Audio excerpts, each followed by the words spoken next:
Hola, ¿qué tal? Bienvenidos una vez más al podcast de Vigilia Pretium Libertatis. ¿Cómo estáis? ¿Estáis bien? ¿Estáis mal? ¿Estáis regular tirando normal?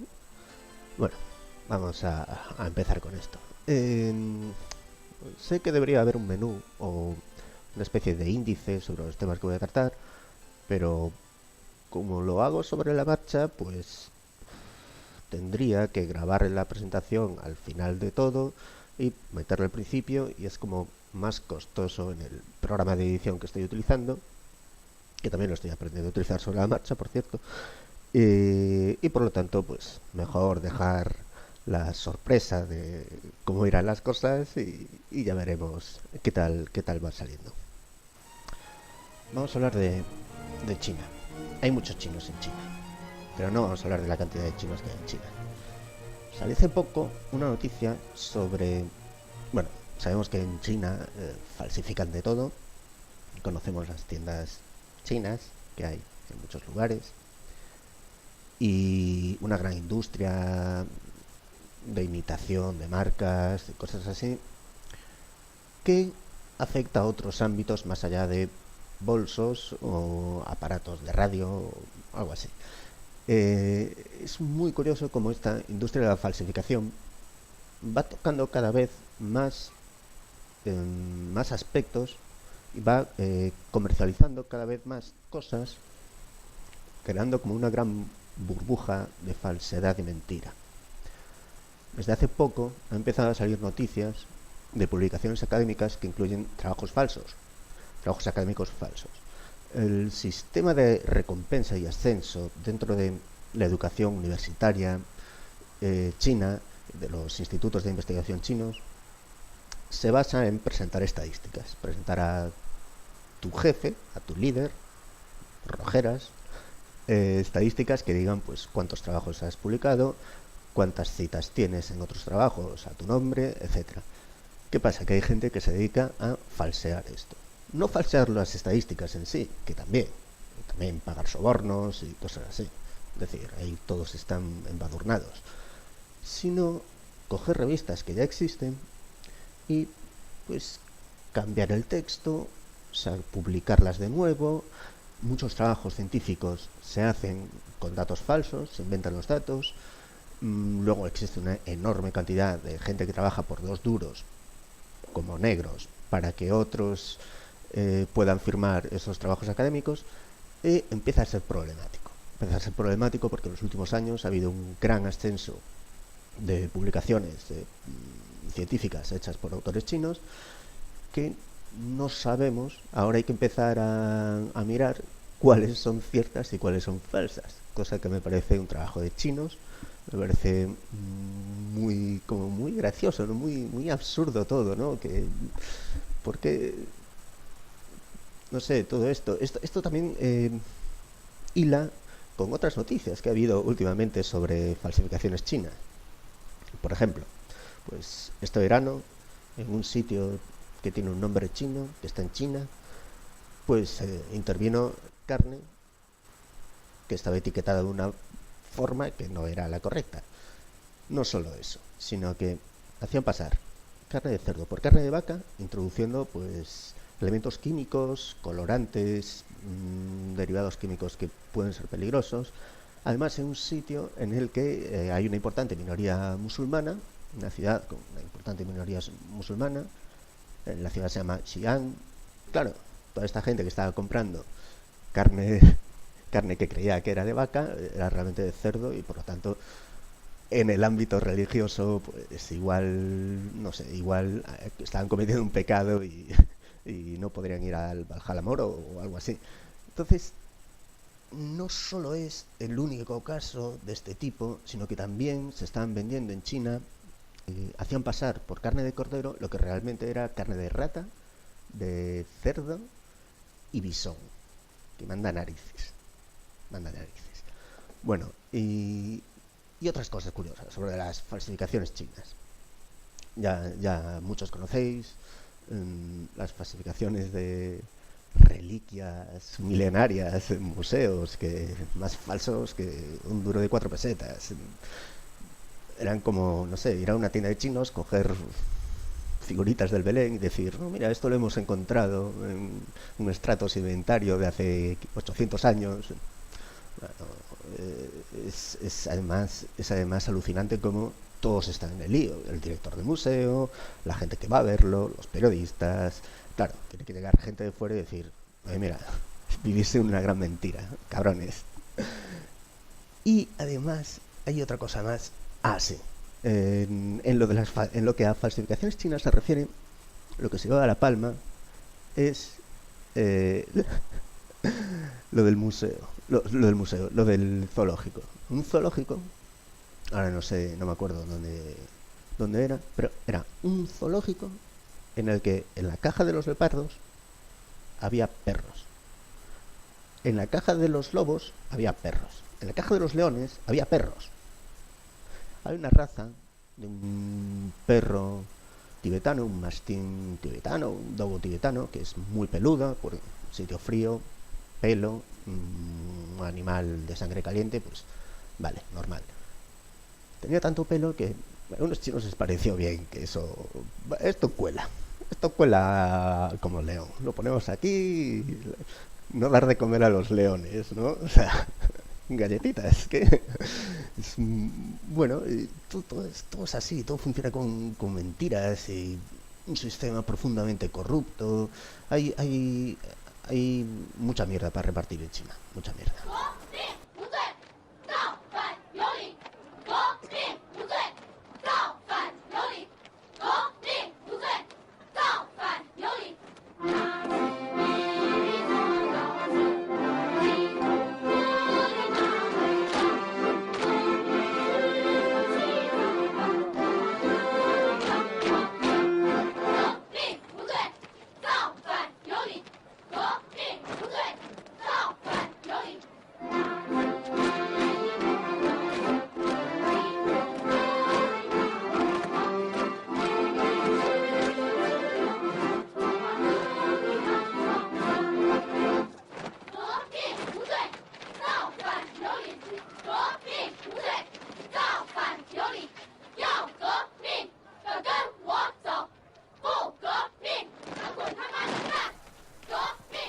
Muchísimas amas de casa leen aterradas titulares sobre China en los dominicales, amas de casa semi-escolarizadas, que es fácil meterles miedo con un gran titular rimbombante, leen cosas como China, la superpotencia del tercer milenio.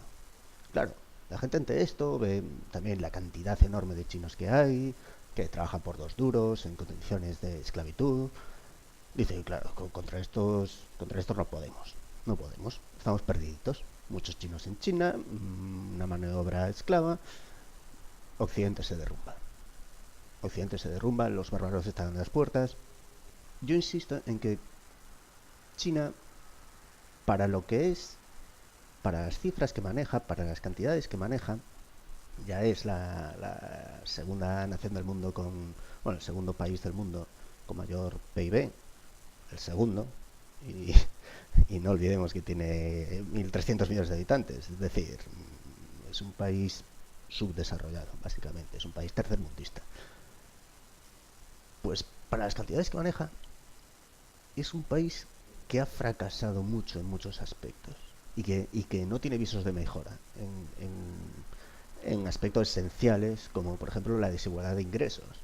En China, el chino que más gana, el chino que menos gana, la diferencia es de una galaxia a otra. Es decir, gente que prácticamente pertenecen a especies distintas. No es comparable.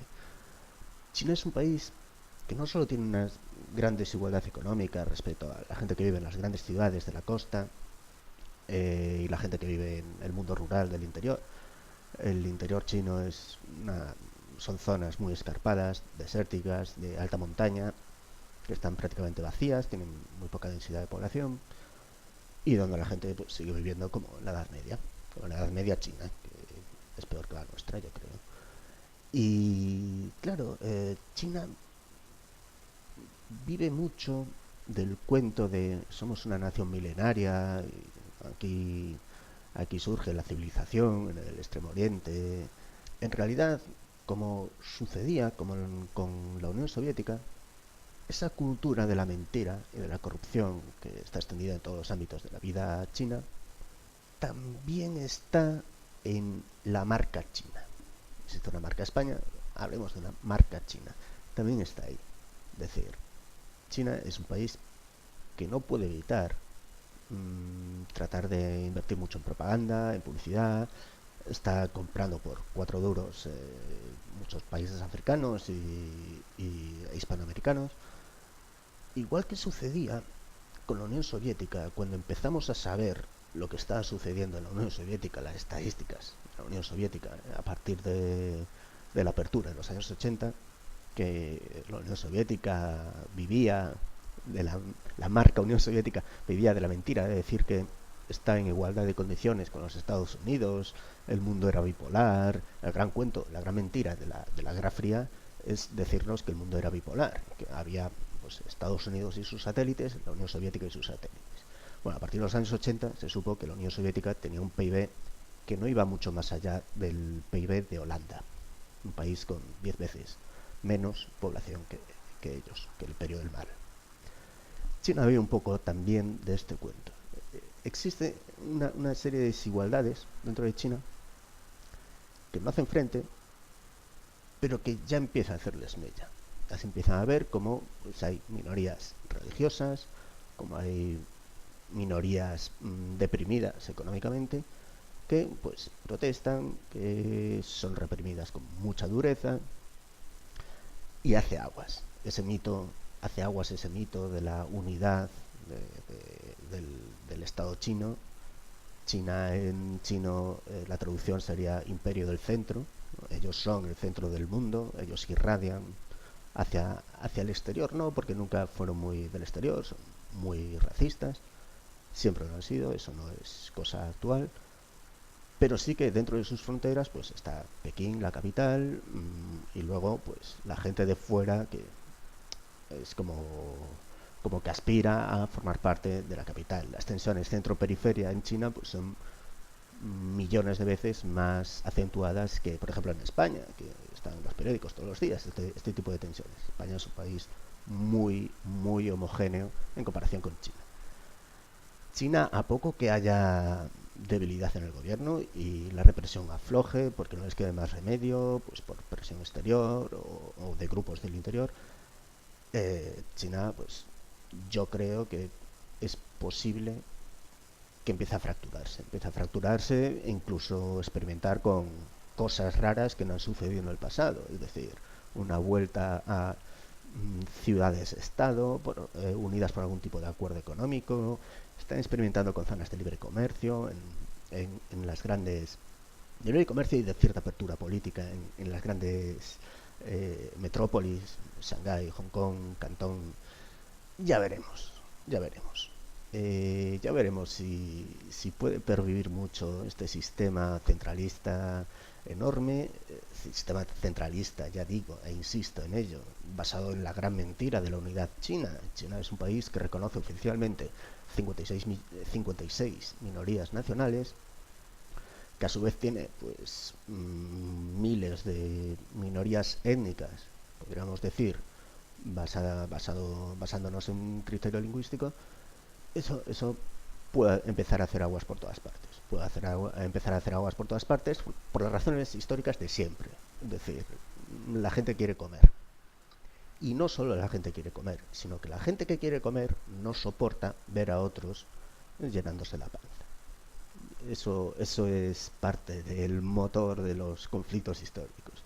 Por lo tanto, pues no sabemos muy bien cómo va a evolucionar la cosa en China, pero desde luego que eso de superpotencia del tercer milenio y vamos a todos a temblar de miedo ante el poderío industrial chino, que se basa en copiar patentes extranjeras y en el trabajo esclavo, eso no tiene pues, mucho sentido, no tiene mucha relevancia. China industrialmente pues es un país que sí que compite internacionalmente a nivel industrial, pero básicamente hace productos poco elaborados que requieren poco capital humano. La mitad, más de la mitad, y hace poco, de las exportaciones chinas las hacen empresas occidentales que tienen presencia en China. Por lo tanto, de qué estamos hablando cuando hablamos del poderío industrial chino. Pues eso son cositas para reflexión, cositas que hay que tener en cuenta cuando hablamos de China y cuando la gente intenta meter miedo a otra gente en esos dominicales que leen amas de casa semiescolarizadas, ¿no? Sí, Ralph, ¿qué quieres? Mi gusano me saltó en la boca y me lo tragué. ¿Puede darme otro? No, Ralph, ya no quedan más. Echa una cabezada mientras los demás aprenden. ¿Cómo mola dormir? Eso se me da de muerte. Con el comienzo del curso académico, en septiembre, han tenido lugar un montón de protestas, de manifestaciones, de alborotos, llevadas a cabo por la banda de la porra, por los gritones, por los nazis de siempre. Esta gente se dedica a boicotear actos porque es la forma que ven de protesta política, o protesta violenta directamente, pues forma parte de la protesta política. Vamos a escuchar un corte. Decir que va a defender la universidad y no la está defendiendo. Tiene la potestad para denunciar a Valcárcel, que paguen la deuda y no lo hace. No, nos prometió que los másteres iban a valer menos de 1.000 euros o dimitía y no ha dimitido. Y los másteres valen más de 2.700 euros. Las tasas se han disparado. Casi 300 personas han tenido que ir de la universidad y esto no paran de subir los precios. ¿Queréis intervenir? Eso es un mensaje repetitivo que ya sabemos. A lo mejor es mejor explicarlo. Se dialoga con quien se le da credibilidad.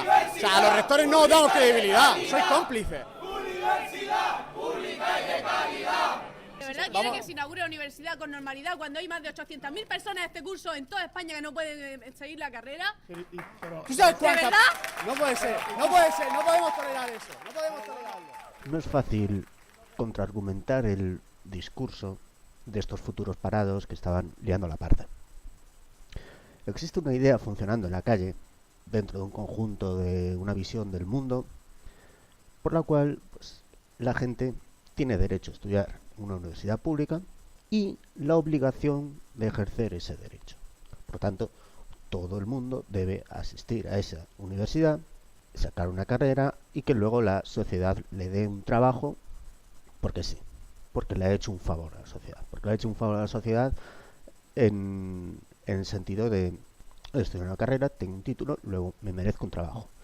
Esto en el mundo real no funciona así. Es decir, tú tendrás un trabajo si el mercado laboral te valora mejor que otros que pueden hacer ese trabajo y por lo tanto pues tu empleador te contrata por lo que vales, o no por lo que vales, sino por lo que puedes demostrar o por el acuerdo que puedas llegar. Claro, quien tiene la mentalidad de que la sociedad desde que nace le está debiendo cosas, que hacer ciertas cosas es como conceder un favor a la sociedad y por lo tanto la sociedad le debe devolver ese favor, no puede pensar de esta forma, no puede admitir esto, no puede admitir que la gente pues entre en el mercado laboral o no en función del valor propio que tenga la persona para ejercer un puesto de trabajo u otro. En el tema este de la universidad pública hay mucho bacalao que cortar. Por ejemplo, está el tema de que al fin y al cabo la universidad pública depende de unos presupuestos públicos que van a aprobar una serie de políticos. Vale. Los políticos sabemos que funcionan pues por incentivos, por intereses, por una serie de cosas que están muy lejos de los objetivos de una universidad como lugar donde se prepara cierta cualificación profesional o se adquieren ciertos conocimientos para luego aplicar en el mundo laboral o en el mundo del ocio, yo qué sé. Hay grados de danza. Bueno, no creo que haya mucha demanda en el mercado laboral para graduados de danza. O sí, no lo sé. Bueno, no hay que saberlo todo. ¿Qué pasa? Que entonces una cámara o un gobierno, cuando aprueba un presupuesto y da una dotación a una universidad o a varias universidades, está muy lejos de los objetivos que busca esa universidad. Sus objetivos no coinciden con los de esa universidad, pero sigue siendo el responsable último de aprobar o no los presupuestos. Y entonces esta gente extremista que estaba armando un jaleo se quejaba de que habían recortado el presupuesto para la universidad, habían bajado las becas, etcétera. Claro, pero eso no depende de la universidad. Eso es una cuestión política que depende del gobierno de turno. En este caso era el gobierno de Murcia. Relacionado con esta cuestión política de la universidad pública, está la historia de las últimas décadas de la universidad pública en España. Después de la Guerra Civil, esto había quedado hecho unos zorros. Después de unos años de posguerra, bueno, pues hacía falta de todo. Parte del mejor capital humano que había en el país pues, se lo habían cargado, otra parte había emigrado y quedaba una parte que no podía por sí solo pues, emprender la reconstrucción del país después de 3 años de guerra. Después de la posguerra más dura, a principios de los 50, se empieza una política de construcción de universidades laborales que preparen a ciertas personas, una cantidad limitada de personas, para aumentar el capital humano de la economía española, de la producción española, y de ahí empezar cierta reconstrucción o procurar cierto crecimiento económico en el contexto de crecimiento de posguerra que hubo en otros países del entorno gracias al Plan Marshall. Bueno, estamos hablando de los años 50, España ya estaba accediendo al crédito internacional en los años 50. Claro, se empieza a enviar gente a las universidades, muy poco al principio, pero durante 15, 20 años de crecimiento, ya en los años 70, resulta que había pues bastante gente en la universidad, la generación del baby boom y la nueva clase media que había aparecido en España accede a la universidad, aumenta el capital humano, eso es bueno para el país en general, pero esta generación de la nueva clase media que había crecido durante la posguerra tardía deja de tener tantos hijos y paralelamente a este descenso de la natalidad y del crecimiento poblacional, paralelamente se continúan construyendo universidades. Es decir, la construcción de universidad pública en España, sobre todo a partir de los años 80, no está en relación con las necesidades de capital humano que tenía la economía española. Y ese vicio, ese mal vicio de ver la universidad como un equipamiento público, igual que un polideportivo, igual que un contenedor cultural, un centro de interpretación del Calabacín o un palacio de congresos que no vale, bueno, al que no se le encuentra uso, pues esas dos ideas continúan a lo largo de todos los últimos 20 años. ¿Qué ocurre? Que tenemos un montón de universidades y no hay una necesidad por parte de nuestra economía de absorber a esa cantidad de titulados universitarios. Esto va en paralelo también a la consideración social que tiene pues, poseer un título universitario. Quien tiene un título universitario es más listo, tiene más oportunidades que alguien que no lo tiene.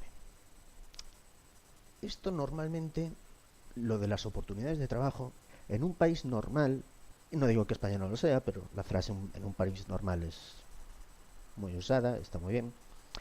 En un país normal, tener un título universitario se indica, si se puede predecir que se va a tener un salario más alto que no tenerlo. Un país normal. España, en este aspecto, en el aspecto laboral, no es normal. O sea, creo que no hay que explicar por qué no es normal. O sea, sería desastroso para cualquier país occidental tener un paro del 12%. Sería un fracaso total y absoluto. Bueno, España está en el 26%. España está en el 26%. Creció muy rápidamente el paro, pero sobre todo el paro de los trabajos temporales. Trabajo indefinido, pues apenas ha descendido el paro, prácticamente no ha variado la tasa de paro en contratos indefinidos en los años de crisis que llevamos. Sin embargo, el temporal, que es el que más se pide, pues se han follado ahí a muchísimas personas, a millones de personas. Entonces, recapitulando un poco, las universidades están escupiendo gente formada para trabajos que la economía actualmente no está demandando.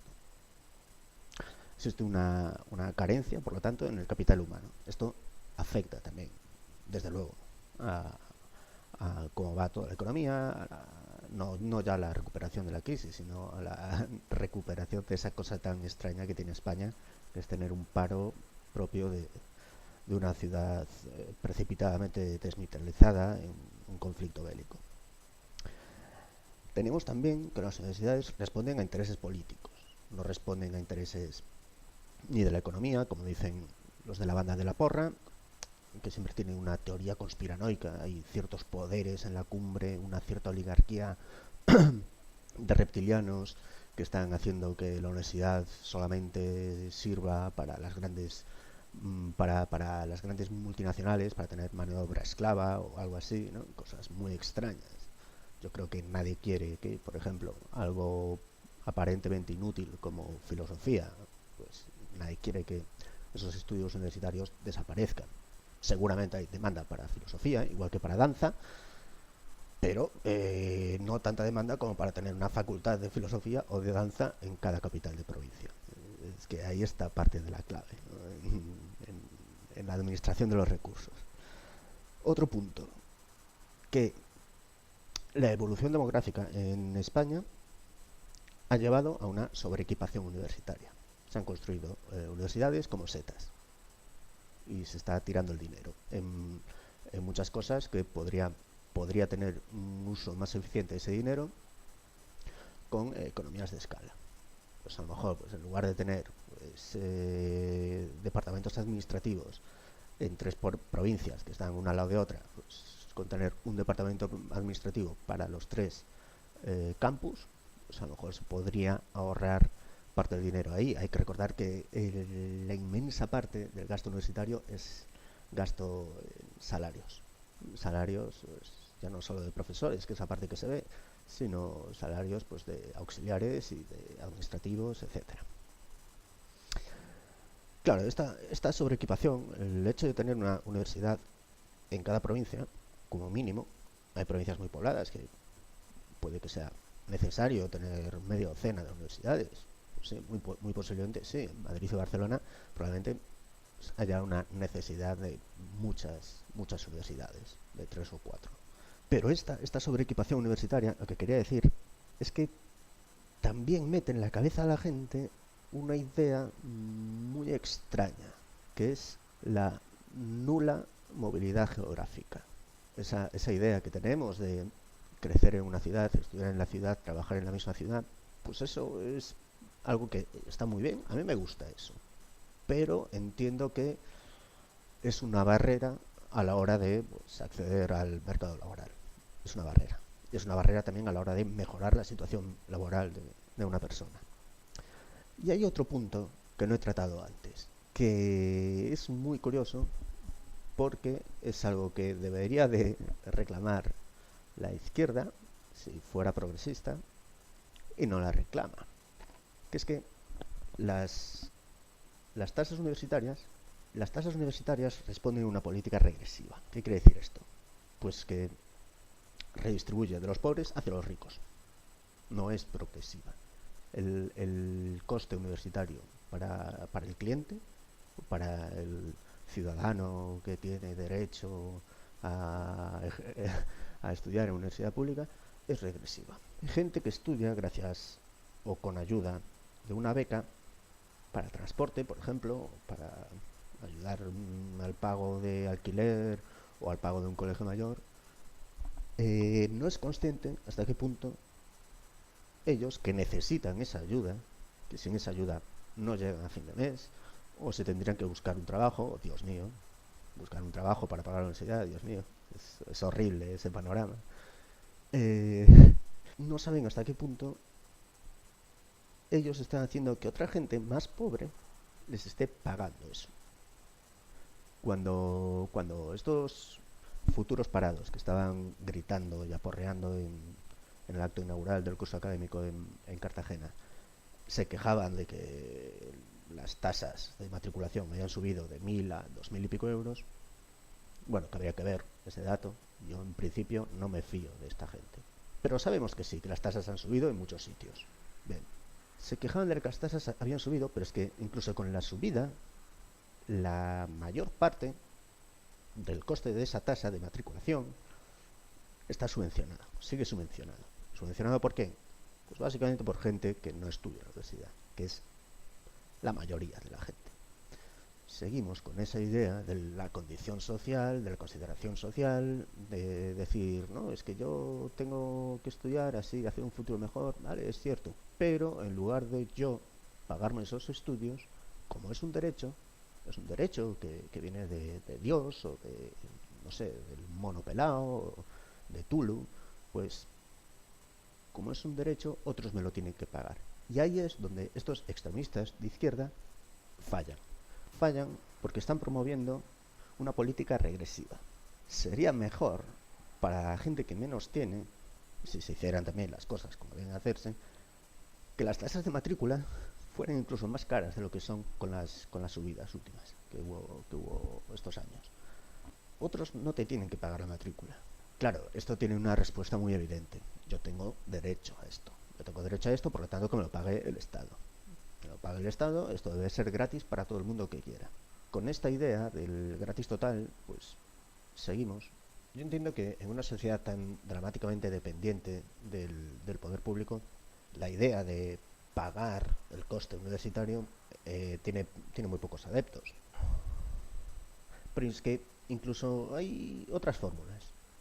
Que pueden hacer mejor las cosas. Habría que descartar, simplemente por preferencias políticas, porque es muy difícil convencer a la gente, las universidades libres. Es decir, pues que se puedan fundar universidades sin excesivas barreras. De la iniciativa privada, es decir, la iniciativa de la gente privada, de la gente normal, que tenga mucha pasta o poca pasta. No somos envidiosos. Que esta iniciativa pues pudiera fundar más universidades y abrir la competencia del mercado universitario. Sí, la educación es un mercado más, claro que es un mercado más. Esa tontería de, no, es que la educación no es un mercado. Sí, la educación es un mercado, la sanidad es un mercado, etcétera. Y hay que ver la mejor forma de asignar los recursos escasos para dotar estos servicios. Queremos tener estos servicios. Pero es que ya digo que incluso descartando esto, la gente trabaje, compagine trabajo y universidad, hay otras fórmulas. Por ejemplo, pues no me acuerdo en qué país era, pero se está haciendo, que creo que era en algún país nórdico, de hecho. Hay países en los que los estudiantes pagan la matrícula universitaria con un crédito, pues con un interés muy bajo, o no sé si sin intereses, que tienen que devolver cuando acaben los estudios, a partir de ciertos años después de acabar los estudios, siempre y cuando tengan un trabajo a jornada completa, y lo devuelven de forma blanda. Creo que era en algún país nórdico, no sé si en Finlandia, y que este sistema pues hacía que el propio Estado era el que ponía dinero prestado para las tasas universitarias y le devolvían al Estado este dinero. En este caso estamos hablando pues de un cofidis muy blandito y público. Bueno, es una fórmula más de resolver la cuestión monetaria que afecta a la universidad. Otra fórmula, pues no sé, hay muchas ideas para resolver esta problemática, pero lo que no hay es un debate que confronte estas ideas. Es decir, aquí no existe un debate público, no existe un debate político sobre la financiación de la universidad y en general de los servicios públicos. No sabemos muy bien cómo queremos que sea el país dentro de 20 años. Se rehuye este debate, seguimos patada adelante y seguimos para bingo. No sé qué es lo que pretende la gente, qué espera la gente de sus políticos. Bueno, así seguimos con un montón de anormalidades y de anormales. Pues eso, montando fiestecitas. Vamos a gritarle al rector. No tengo nada mejor que hacer. Oye, muy guay, revolucionario. Venga, ¿qué quieres? ¿Un abrazo? En fin, mejor no sigo.